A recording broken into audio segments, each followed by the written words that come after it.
Eli was just a normal college student. He liked video games, pizza, and staying up late. He was always online, always looking for something new. One night, Eli was bored in his small dorm room. He started reading about the dark web. He saw stories about scary websites, but he thought they were all fake. He wanted to see for himself. He wanted to prove to his friends that nothing on the dark web could scare him. He found a link called Red Room, Live Tonight. The page was black. Then a red light came on. A message popped up. "Welcome. You are viewer number 17. The show will start soon." Eli felt a little nervous, but he stayed. The chat was full of people. Some were excited. Some were scared. Some typed things that made no sense. Eli waited, his heart beating faster. Suddenly, the video started. The camera was shaking. The room was small and red. In the middle, a person sat in a chair. Their head was covered. Their hands were tied. A door opened. Someone walked in, wearing a mask and holding a knife. The chat went crazy. People typed, "Do it! Hurt them! Make it real!" Eli tried to close the window, but his mouse would not move. He tried to turn off his laptop, but nothing worked. The masked person pulled the bag off the person's head. It was a woman. She looked so scared. She tried to scream, but her mouth was covered with tape. The masked person raised the knife. Eli looked away, but he could still hear her scream. He felt sick. He pulled the power cord from his laptop. The screen went dark. The room was quiet, but Eli was shaking. That night, Eli could not sleep. Every time he closed his eyes, he saw the red room. He saw the knife. He heard the screams. At 3:17 a.m., his phone buzzed. A message from a strange number said, "You watched. Now we're watching you." There was a photo of his dorm building. Eli felt sick. He blocked the number, but more messages came. Photos of him at school, at lunch, always from behind. He went to the police, but they could not help. The messages stopped after a week, but Eli never felt safe again. He left school and moved home. He smashed his laptop. But sometimes, late at night, he sees a red light outside his window. He wonders if someone is still watching him. He wonders if the red room is still waiting for its next viewer. But Eli's story did not end there. He tried to move on, but the fear followed him everywhere. He started seeing things out of the corner of his eye. A flash of red, a shadow that didn't belong. He stopped going out at night. He stopped answering his phone. He started to feel like someone was always behind him, just out of sight. One evening, Eli was sitting in his room, trying to read a book. His phone buzzed again. He almost didn't look, but he was too curious. The message was simple. "We miss you, Eli. Come back and watch." He stared at the screen, his hands shaking. He deleted the message, turned off his phone, and tried to forget. But the next day, he found a letter in his mailbox. No stamp, no return address. Inside was a single photo, a screenshot of the red room, but this time, the person in the chair was him. Eli felt sick. He called his parents, told them he needed to come home. They didn't ask questions. They just wanted him to be safe. He packed his things and left that night. He took the long way home, looking over his shoulder every few minutes. He didn't sleep on the train. He just stared out the window, watching the darkness rush by. When he got home, his parents hugged him tight. They could see the fear in his eyes, but he didn't tell them what happened. He just said he needed a break from school. For weeks, Eli barely left his room. He kept the curtains closed, the doors locked. He tried to distract himself with TV, with books, with anything that would keep his mind off the red room. But the nightmares wouldn't stop. Every night he dreamed he was back in that room, tied to the chair, the red light shining in his eyes. He could hear the masked figure breathing, feel the cold metal of the knife against his skin. One night, Eli woke up to a tapping sound at his window. He froze, his heart pounding. He waited, barely breathing. The tapping stopped. He forced himself to get up, to look outside.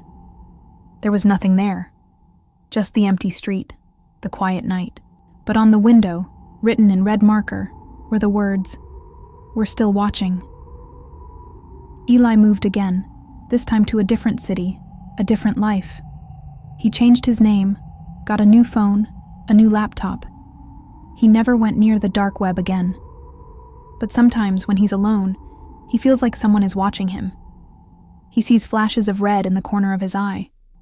He hears footsteps behind him, even when the street is empty. And he knows deep down that the red room is still out there, waiting for its next viewer. But there's one more thing. Months later, Eli got a package. No name, no return address. Inside was a USB drive. He plugged it in, even though he was scared. The only file was a video. It was the red room. But this time, the camera was outside his house. The red light was on. The video ended with a message. "See you soon, Eli." He threw the USB drive away, but he never forgot that message.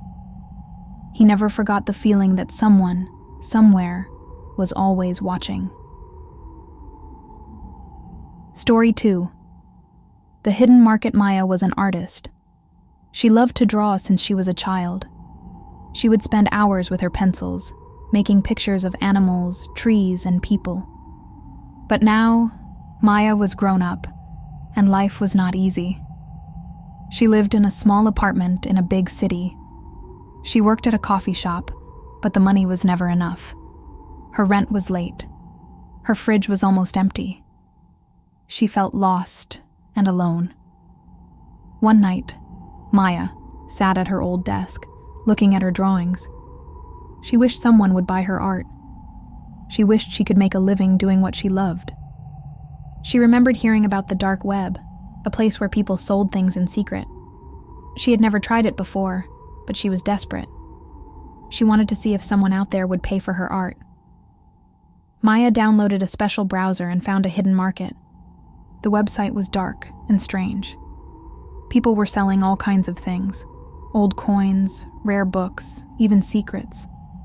Maya made a fake name and posted some of her best drawings.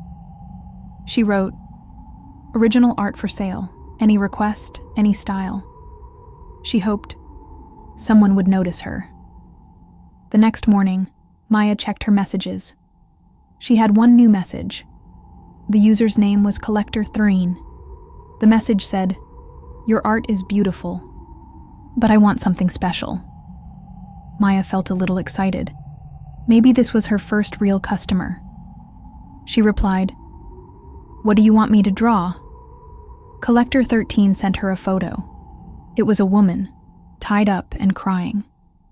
The message said, "Draw this for me. I'll pay you $5,000. Maya stared at the photo. She felt sick. She had never drawn anything like this before. She replied, "I'm sorry, I can't do that." But Collector 13 did not give up. He sent another message. "I'll pay you more, $10,000. Just one drawing. No one will know." Maya said no again. That night, Maya could not sleep. She kept thinking about the photo. She wondered who the woman was. She wondered why someone would want a picture like that. The next day, Maya found a letter in her mailbox. There was no name, no stamp. Inside was a photo of her, taken from outside, her window. The note said, "Draw for us, or you'll be next." Maya's hands shook. She looked around her apartment. She closed the curtains and locked the door. She tried to delete her account, but the website would not let her. She unplugged her computer, but messages started coming to her phone. There were photos of her at the store, at the bus stop, always from behind. The messages said, "We see you. We are close." Maya went to the police. She showed them the photos and the messages. The police did not believe her. "It's just a prank," they said. "Maybe someone you know is playing a joke." Maya felt even more alone. She started sleeping with a knife under her pillow. She stopped leaving her apartment. She covered her windows with blankets. But the messages kept coming. Days turned into weeks. Maya was afraid all the time. She jumped at every sound. She barely ate. She barely slept. One night, she heard footsteps outside her door. She held her breath and listened. The footsteps stopped. She heard something slide under her door. It was another letter. The note said, "Last chance. Draw for us, or we'll come inside." Maya packed her things that night. She left her apartment and took a bus to another city. She found a cheap room in a small hotel. She changed her phone number. She made a new email. She never used the dark web again. She tried to start over, but Maya could not escape the fear. She tried to find a new job. She tried to make new friends. But every time she saw a stranger on the street, she wondered if they were watching her. She started drawing again, but only safe things: flowers, birds, the sky. She never drew people. She never drew anything dark. One day, Maya got a package in the mail. There was no return address. Inside was a sketchbook. She opened it. The pages were filled with drawings of her, sleeping, eating, walking to work. The last page was blank, except for a single sentence. "Draw for us, or we'll finish the book ourselves." Maya felt the old fear return. She called the police again, but they could not help. She changed her phone number, her email, everything. But the packages kept coming. Sometimes it was just a photo. Sometimes it was a drawing. Always of her. Always from a new angle. Maya started seeing shadows in the corners of her apartment. She heard footsteps in the hallway at night. She stopped sleeping, stopped eating. She felt like she was being watched all the time. One night, she woke up to find her front door open. She grabbed her phone, ready to call for help, but there was no signal. On the kitchen table was a new sketchbook. The first page was a drawing of her, sitting at the table, looking scared. The last page was blank, except for the words, "We're closer than you think." Maya moved again, this time to a different country. She changed everything about her life. She never told anyone her real name. She never posted her art online. But the fear never left. She still draws, but she never shows her work to anyone. And every time she gets a package, she wonders if it's from Collector 13, if he's still watching, if he's still waiting for her to draw for him. Sometimes late at night, Maya hears a knock at her door. She never answers. She just sits in the dark, holding her breath, waiting for the footsteps to go away. She knows that as long as she lives, she will never feel safe again. Story 3. The game Jake loved games. He played games every day after school and on weekends. He liked puzzles, riddles, and anything that made him think. He was always looking for new games online. One night, Jake was bored. He had played all his favorite games. He wanted something different, something exciting. He started searching for secret games on the internet. He found a post on a strange forum. The post said, "Do you want to play a real game? Click here." Jake clicked the link. The page was dark. There was only one word on the screen: "Welcome." Then a new message appeared. "This is the hunt. If you win, you get money. If you lose, you pay the price. Do you want to play?" Jake smiled. He thought it was just a joke. He clicked. Yes. The first level was easy. The game gave him a riddle. Jake solved it in seconds. The next level was a puzzle. Jake finished it fast. He felt good. He wanted to see what came next. The game said, "Turn on your webcam." Jake hesitated. He had never played a game that asked for his webcam, but he wanted to win. He turned it on. the game showed him a new puzzle. This time, it was a picture of his own room. Jake was surprised. He looked around. How did the game know what his room looked like? He thought maybe it was just a trick. He kept playing. The next level was harder. The game asked for his address. Jake wanted the prize, so he typed it in. The game said, "Thank you. Now let's play for real." The screen went black. Then a new message appeared. "You are the prey now." Jake's heart started to beat faster. He tried to close the game, but it would not close. His computer froze. His phone buzzed. He picked it up. There was a message from a number he did not know. It said, "Run." Jake looked out his window. A van was parked across the street. A man in a mask stepped out, holding a phone. Jake felt cold all over. He grabbed his backpack and ran out the back door. He did not stop to pack. He did not stop to think. He just ran. He ran to the bus station and bought a ticket to the next city. He turned off his phone and threw it in the trash. He did not look back. Jake found a cheap motel and stayed there for a few days. He tried to forget about the game, but he could not sleep. Every time he closed his eyes, he saw the masked man. He heard the word "run" in his head. He wondered if the game was still watching him. After a week, Jake bought a new phone. He used a fake name. He tried to start over. He got a job at a small store. He made new friends. But the fear never left. He started getting strange emails. At first, they were just numbers and codes. Then, he got a video. It was a recording of him, sleeping in his new room. The camera was close, like someone was standing right over him. Jake called the police, but they could not help. He changed his locks, put cameras in his home, but nothing stopped the feeling that someone was always watching. One night, he woke up to the sound of the game's music playing from his computer. He had not turned it on. The screen showed a new message. Level 2 starts now. Jake packed his things and left again. He never stayed in one place for long. He never used his real name, but no matter where he went, the game always found him.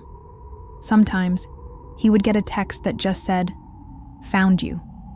Sometimes, he would see the van parked down the street. Sometimes, he would hear the game's music in his dreams. Jake stopped trusting people. He stopped making friends. He moved from city to city, always looking over his shoulder. He never played games online again. He never used his webcam. He never gave out his address. But he knew it did not matter. The game already had everything it needed. One day, Jake got a package at his door. There was no name, no return address. Inside was a small box. He opened it. Inside was a USB drive and a note. The note said, "Final level."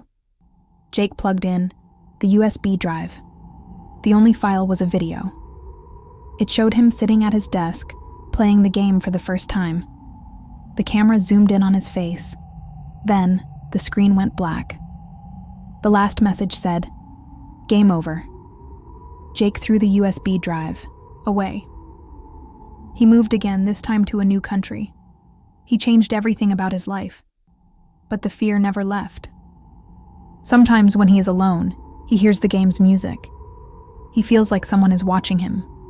He knows the game is still out there, and he knows deep down that he will never be free. Story 4. The Dr. Lena was tired of being sick. She had been to many doctors, but no one could help her. She felt weak every day. She missed work. She missed her friends. She spent most of her time in bed, looking at the ceiling, feeling alone. Her family tried to help, but nothing worked. The medicine did not help. The doctors just gave her more pills. Lena started to lose hope. One night, Lena was searching for answers online. She read about people who had strange sicknesses like hers. She found a forum where people talked about the dark web. Some people said there was a doctor there who could cure anything. They called him Dr. Black. They said he was a last hope for people who had nowhere else to turn. Lena was scared, but she was desperate. She found a way to get on the dark web. She searched for Dr. Black. It took hours, but finally she found a page with a black background and a single message. If you are sick, I can help. No questions, no fear. Just follow my instructions. There was a button that said contact. Lena clicked it and wrote, "Please help me. I am very sick. No one can help me." A few minutes later, she got a reply. The message said, "I can help you, Lena, but you must do exactly what I say. Do not tell anyone. Do not stop, no matter what happens." Lena felt a chill. How did he know her name? She almost closed the page, but she was too desperate. She wrote back, "I will do anything. Please help me." Dr. Black sent her a list of things to do. Some were simple, like drinking a special tea or taking a cold shower. But some were strange. He told her to draw a symbol on her wall with red paint. He told her to put a mirror under her bed. He told her to light a black candle at midnight and say her name 3 times. Lena thought it was weird, but she did everything he said. At first, nothing happened. But after a few days, Lena started to feel different. She felt less tired. She could get out of bed. She could walk around her apartment. She thought maybe Dr. Black was right. Maybe he could really help her. But then, strange things started to happen. Lena started seeing shadows in her room, even when the lights were on. She heard voices whispering her name at night. Sometimes, she would wake up and find things moved around in her apartment. Her phone would ring, but when she answered, there was only silence. Lena tried to contact Dr. Black again, but his page was gone. The forum was gone. She could not find him anywhere. She started to feel scared. She stopped doing the things he told her, but the strange things did not stop. They got worse. One night, Lena woke up and saw a man standing at the end of her bed. He was wearing a black coat. His eyes were empty, like dark holes. He whispered, "You called me. Now I'm here." Lena tried to scream, but no sound came out. She tried to move, but she could not. The man walked closer. He leaned over her and whispered, "The doctor will see you now." The next morning, Lena was gone. Her family called the police, but no one could find her. Her apartment was empty, except for a note on her bed. The note said, "Thank you for calling Dr. Black." There was a black candle on the table, burned, down to nothing. Lena's family searched for her for months. They put up posters. They called her friends. No one knew where she went. Some people said they saw her walking the streets at night, her eyes empty, her face pale. Some said she was still looking for a cure. Some said she became part of Dr. Black's collection. No one knows for sure. But there is one more thing. A few weeks after Lena disappeared, her sister got a message from an unknown number. The message said, "Do you need help? Dr. Black is waiting." Her sister deleted the message, but she never forgot it. She never went near the dark web again. If you ever get sick and you think about asking for help on the dark web, remember Lena. Remember what happened to her. And remember, some cures are worse than the sickness. Story 5. The live feed Tom was a night owl. He liked to stay up late, long after everyone else in his house was asleep. He would sit in his small room, the only light coming from his computer screen. Tom loved to explore the internet. He liked to find strange websites, watch weird videos, and read stories that made his skin crawl. But one night, Tom found something that was not just a story. It was real. It started with a simple link on a message board. The post said, "Live feed, not for the weak." Tom was curious. He clicked the link. The page was dark. There was only a video player in the middle of the screen. The video was already playing, but nothing was happening. The camera showed a small empty room. There was a single chair in the middle and a clock on the wall. The time was 2:13 a.m. Tom watched for a few minutes. Nothing happened. He thought it was boring. He almost closed the page, but then the door in the video opened. 2 people came in. One was blindfolded, their hands tied behind their back. The other wore a mask and black gloves. The masked person pushed the blindfolded person into the chair and tied them up tighter. Tom felt a chill. He realized this was not a movie. This was not fake. This was happening right now. The masked person walked up to the camera and stared into it. Tom felt like the person was looking straight at him. The masked person held up a sign. The sign said, "Say something in the chat." Tom looked at the chat box. People were typing, fast. Some were laughing. Some were scared. Some were asking for more. Tom did not type anything. He just watched, frozen. The masked person turned back to the person in the chair. They pulled out a knife. The chat went wild. People typed, "Do it! Show us! Hurt them!" Tom felt sick. He tried to close the window, but his computer froze. The video kept playing. The masked person started to walk around the chair, slowly, like a shark circling its prey. The person in the chair was shaking. Tom could hear them crying. The masked person leaned in and whispered something in their ear. The person in the chair started to scream, but the sound was muffled. Suddenly, the masked person stopped and looked at the camera again. They pointed straight at Tom. The video glitched for a second. Then, a message appeared on Tom's screen. "We see you." Tom's heart raced. He tried to turn off his computer, but nothing worked. The video kept playing. The masked person walked out of the room. The camera zoomed in on the clock. The time was now 2:34 a.m. Tom finally managed to unplug his computer. The screen went black. He sat in the dark, shaking. He told himself it was just a bad dream, but he could not sleep that night. Every time he closed his eyes, he saw the masked person's face. The next day, Tom tried to forget about the video. He went to school, talked to his friends, tried to act normal, but he felt like someone was watching him. He kept looking over his shoulder. He kept checking his phone.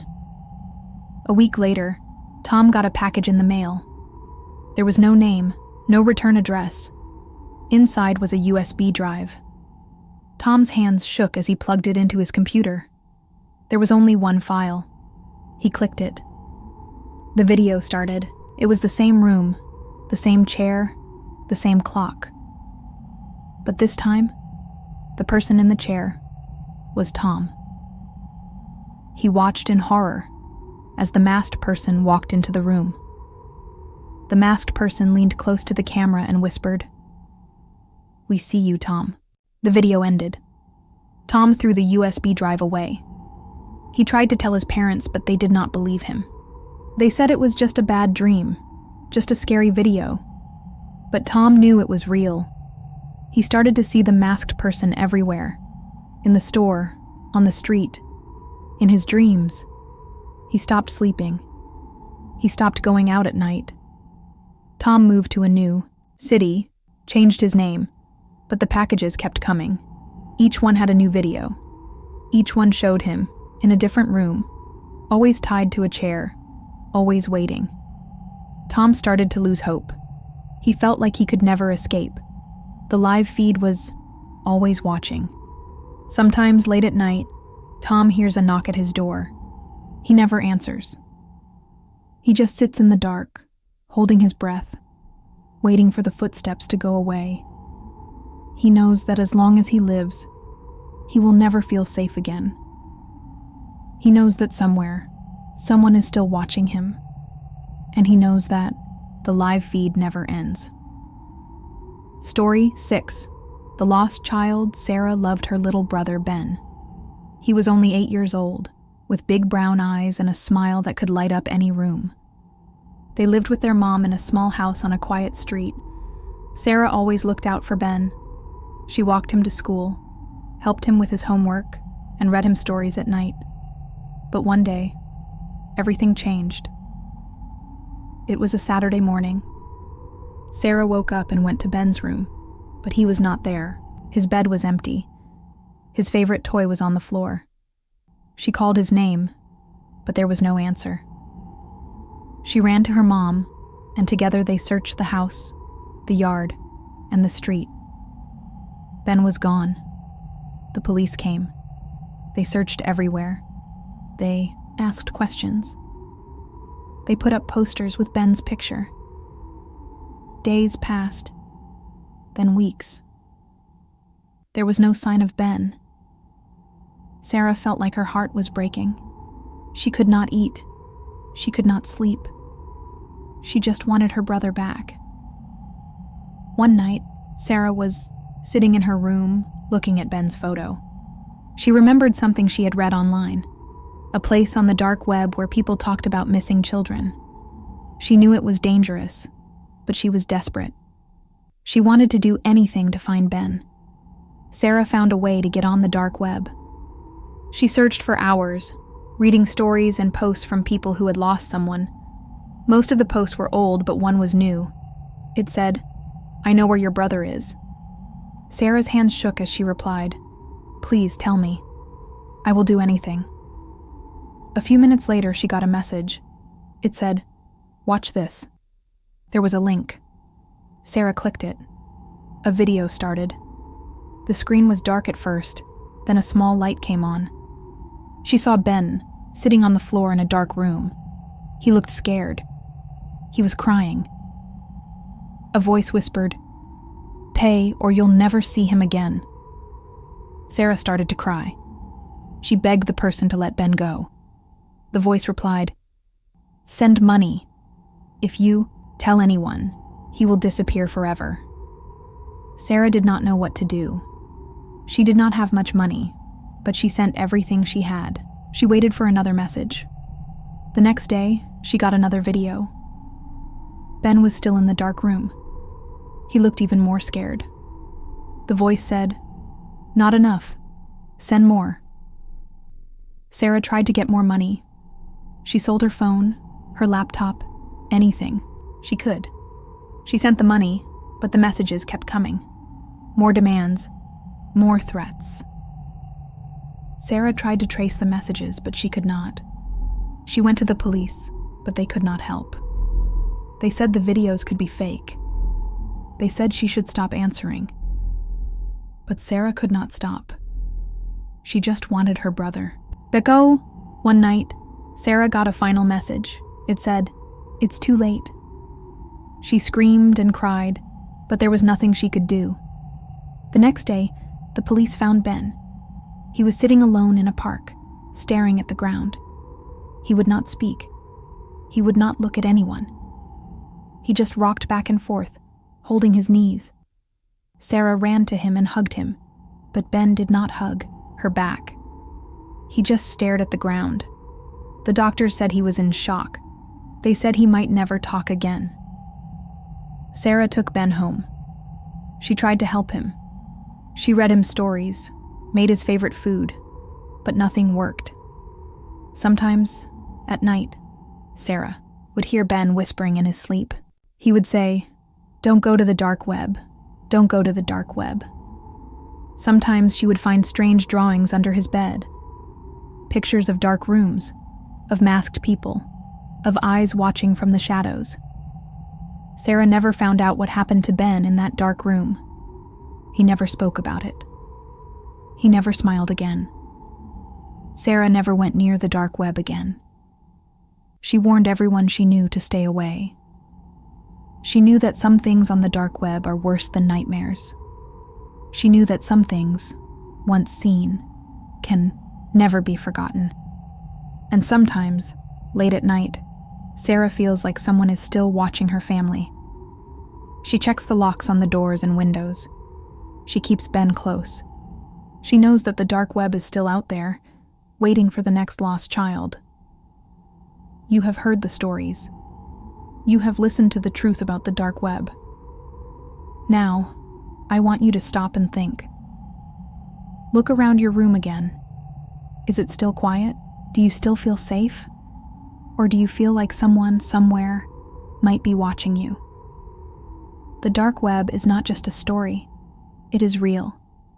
It is a place where secrets live, where people hide, and where the worst things can happen. The people in these stories were just like you. They were curious. They wanted to see what was out there.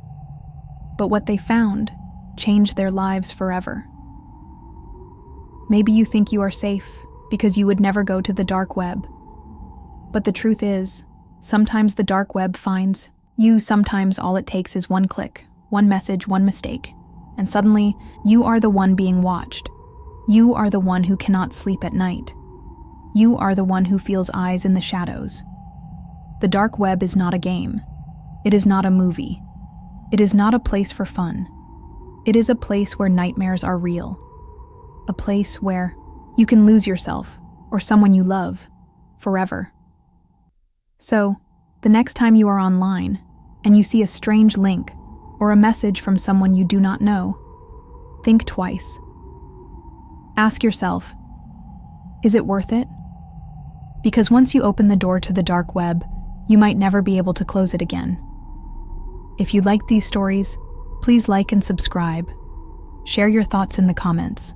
And if you have your own story, tell us. But only if you are ready to remember. Thank you for listening. Stay safe. And remember, sometimes the scariest things are not in your dreams. They are just one click away.